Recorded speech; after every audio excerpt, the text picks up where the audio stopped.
La la la la la la la la la la la. Ah, il y a du monde. Quelle surprise. Moi qui croyais faire des vocalises. Ah, je vais être obligé de m'arrêter et de vous parler un peu de mathématiques. Bon, de toute façon, j'ai réchauffé ma voix. Les mathématiques mettant en vedette les inéquations avec des histoires de la vie, je vous invite à avoir pas très loin la page 164 de votre manuel avec les belles étapes à suivre religieusement pour bien faire de façon noble les problèmes de la vie avec des inéquations. Ici mettant en vedette Camille, qui a 20 $ de moins que Catherine, et Catherine qui a 2 fois plus d'argent que William. Alors, 3 amis qui possèdent ensemble, ils ont au moins 350 $. Combien d'argent Camille peut-elle avoir? Lorsqu'on voit ici, c'est écrit au moins 350 $, ça veut dire que dans notre problème, je pense pas qu'il va y avoir un égal. J'ai l'impression qu'il va y avoir plus un signe d'inégalité. Peut-être celui-là, celui-là, ou celui-là, ou celui-là. On est vraiment ici dans cet univers-là, l'univers des inéquations. Alors allons-y, une des bonnes façons de commencer, ce serait de définir notre variable. Ici, x va représenter, dans le fond, c'est nous qui décidons. La richesse de Camille, de Catherine ou de William, c'est toi qui décides. Moi, j'ai opté pour la richesse de William en dollars. Attention, n'écrivez pas juste X William. Quoi, William? Son nombre de frères? Son quotient intellectuel? Sa marque de sous-vêtements préférée? Non, non, non, non, non. Allez-y profondément dans le sujet. X, c'est la richesse de William en dollars. Catherine a 2 fois plus d'argent que William, donc 2x, la richesse de Catherine. Et Camille a 20 $ de moins que Catherine. On va donc écrire 2x moins 20, la richesse de Camille, le tout en dollars. À noter que j'ai une seule variable, la variable x, mais j'ai 3 expressions algébriques différentes qui représentent les richesses de chacun de mes 3 amis. En fait, je ne sais pas si c'est mes amis ou pas. Alors voilà un excellent début de problème de la vie écrit avec des inéquations. Ensemble de références. Habituellement, lorsqu'on vous demande de définir l'ensemble de références, c'est souvent N, Z ou R. Étant donné qu'on parle d'argent ici, ben l'argent, ça peut être 2 $, ça peut être 3 $. Donc, on pourrait dire peut-être que c'est des nombres naturels, mais en même temps, l'argent, ça peut aussi être 2 $ et 53. Et à ce moment-là, on peut pas vraiment dire que c'est les nombres naturels ou les nombres entiers qui sont en vedette. Donc, j'écrirais, moi, que mon ensemble de références, X est élément de R pour ce problème-là. Et je vais même rajouter R+. On va supposer qu'ils sont pas endettés, nos amis, qu'ils n'ont pas une quantité d'argent négative. On peut dire aussi que X est élément de cet ensemble de 0 à l'infini. C'est la même chose que R+. Alors, je vais mettre de la couleur pour célébrer le fait que ça et ça, c'est la même chose. Petite parenthèse, R n'est pas le meilleur ensemble, mais c'est quand même le moins pire. R, c'est tous les nombres. Par exemple, racine de 2. J'avoue que posséder racine de 2 $, c'est un peu étrange. Mais quand même, on va choisir R ici lorsqu'il y a des problèmes avec de l'argent. Voilà. On arrive à la partie la plus intéressante, traduire en inéquation. Alors, il semble avoir 4 inéquations. OK, c'est un peu étrange. Pourtant, ça disait qu'en tout, ils ont au moins 350 $. Tiens, je vais y aller tout de suite avec la plus importante. X, la richesse de William, 2x, la richesse de Catherine, et 2x moins 20, la richesse de Camille, ensemble, avec des plus, ça donne plus grand ou égal à 350. On est vraiment ici au pays des inéquations. C'est l'inéquation qui est la plus importante. Mais il y en a d'autres aussi des inéquations qui sont cachées. Parfois, elles font une différence, parfois non. Ici, vous allez voir, c'était pas vraiment nécessaire de les écrire, ça changera pas quelque chose au problème, mais quand même, des fois, oui, ça va changer quelque chose au problème de les écrire. Quelles sont les inéquations cachées, me dites-vous? Où est-ce qu'elles sont bien... Où est-ce qu'elles ont pu aller se tapir? Quel beau mot, hein? Se tapir, ça veut dire aller se cacher quelque part. Bon, je me calme. Ben d'abord, on a dit que William, il peut pas avoir une quantité négative d'argent, donc X doit être plus grand ou égal à 0. OK. On n'a pas appris grand-chose là. Catherine aussi, sa quantité d'argent ne doit pas être négative, donc 2X doit être plus grand ou égal à 0. Et Camille, 2X moins 20, elle aussi, elle doit avoir une quantité d'argent qui n'est pas négative, donc 2X moins 20 plus grand ou égal à 0. Donc ici, ces trois inéquations-là, elles sont cachées, autrement dit, c'est à toi de les faire vivre en lisant ton texte, même si c'est pas écrit mot pour mot. Attention, 2x moins 20 doit être plus grand ou égal à 0. C'est à toi quand même de l'écrire. On arrive ensuite à la partie de la résolution des inéquations. Donc, il y en a 4 des inéquations. J'espère que vous allez admettre que celle-là, elle est déjà résolue. Résoudre, ça veut dire isoler la variable, qu'elle soit seule au monde de son côté. X est plus grand ou égal à 0. Ici, c'est pas X, c'est écrit 2X. Mais peu importe, si 2X est plus grand ou égal à 0, lorsqu'on divise par 2, on va avoir X est plus grand ou égal à 0. Donc, on n'a pas grand-chose de nouveau. Autrement dit, ça et ça nous apporte pas beaucoup de stimulation intellectuelle.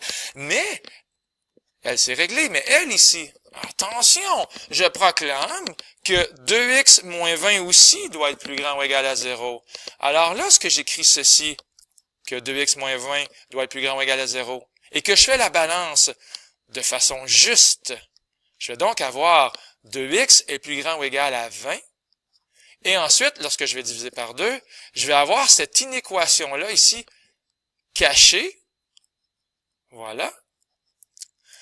Et on doit y faire attention. Voici ce que les maths sont en train de nous dire. Cher toi qui est en train de faire le problème, peu m'importe la suite des choses, peu m'importe qu'est-ce qui va se cacher derrière l'inéquation qui est ici, peu m'importe la réponse finale, tu dois jamais oublier ceci. X doit être plus grand ou égal à 10. Peu importe ce qui arrive. Parce que sinon, Camille elle aurait une quantité d'argent négative. Alors, on met ça dans notre petite banque de souvenirs ou de choses dont il faut se méfier. Maintenant, allons-y avec la principale des inéquations. On peut enlever les parenthèses. Votre prof de maths vous a souvent dit que lorsque des expressions algébriques entre parenthèses précédées par des plus, on pouvait tout simplement mettre une grenade dans les parenthèses et les faire exploser. Voilà, c'est fait. X plus 2x plus 2x moins 20 plus grand ou égal à 350.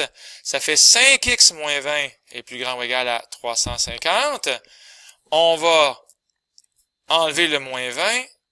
Il va avoir 5x plus grand ou égal à 370. Et finalement, en divisant par 5, x doit être plus grand ou égal à 74. C'est bien d'écrire $ à la fin. Ici aussi, d'ailleurs, j'aurais pu l'écrire. Lorsqu'on a terminé la résolution de l'inéquation, écrire une unité de mesure n'est pas complètement défendu. Là. Bon, voilà. La cloche était en accord avec moi, j'espère. Donc, X, qui est la richesse de qui déjà? La richesse de William est au moins 74 $. OK, c'est bien. Mais on n'oublie pas, on avait une inéquation cachée qui nous disait que X doit être plus grand ou égal à 10. OK, alors dans ce cas-là, l'inéquation cachée ne servait à rien. Parce que quand tu es plus grand ou égal à 74, ben nécessairement, tu es plus grand ou égal à 10. Donc celle-là, ici, vient pas nous apporter des nouvelles précisions. Alors on peut lui dire « Bye bye, je n'ai plus besoin de toi ». Faites attention, ça sera pas toujours comme ça. Je vous invite à faire une vérification. Alors, une vérification, c'est quoi? On reprend l'inéquation principale, celle-là qui est au moteur du problème, au cœur du problème. Et cette fois-ci, on va remplacer x par un nombre qui est plus grand ou égal à 74. Par exemple, ici, je l'ai remplacé par 80.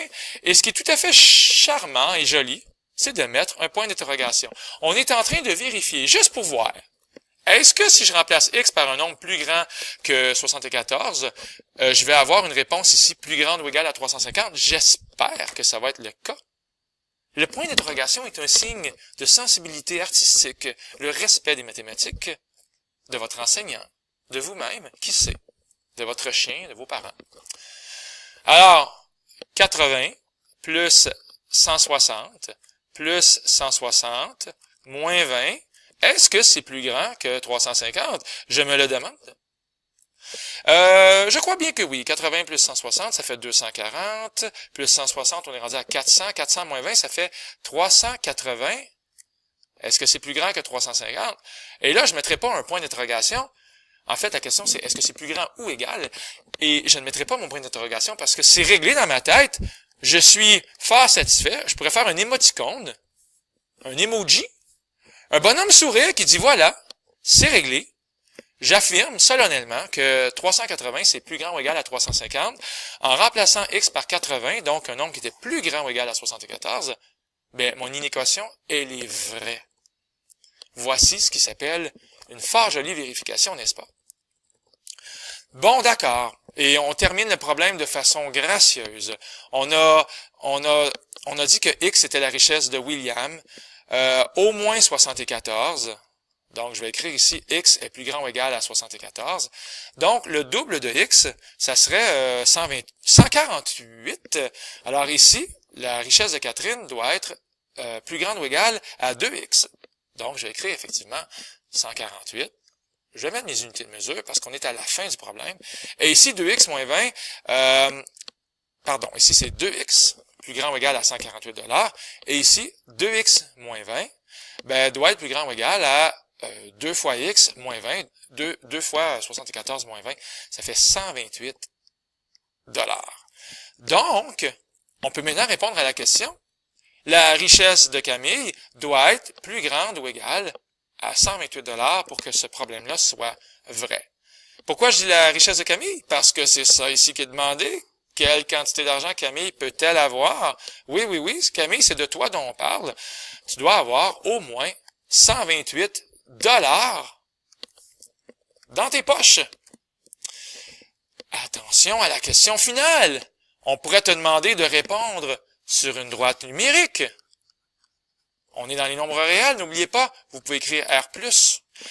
Donc, au moins 128 $, vous pouvez faire 128 comme ça, et tout simplement faire un rond plein, comme ça, et on s'en va par là. Donc, voici l'ensemble sur une droite qui représente toutes les quantités d'argent que Camille peut avoir. Si on vous le demande en intervalle, vous écrivez x est élément de ceci, de 128 à l'infini. Si on vous le demande en inéquation, ben, tout simplement d'écrire que x est plus grand ou égal à 128. Tout ça est fort acceptable. Il suffit de bien lire sa question. J'espère que ça vous a aidé. J'espère que vous aimez ça. Et j'espère que vous allez poursuivre de façon exceptionnelle vos mathématiques pour le reste de l'année. C'était Luc Allard pour le Collège Sainte-Anne. Bye!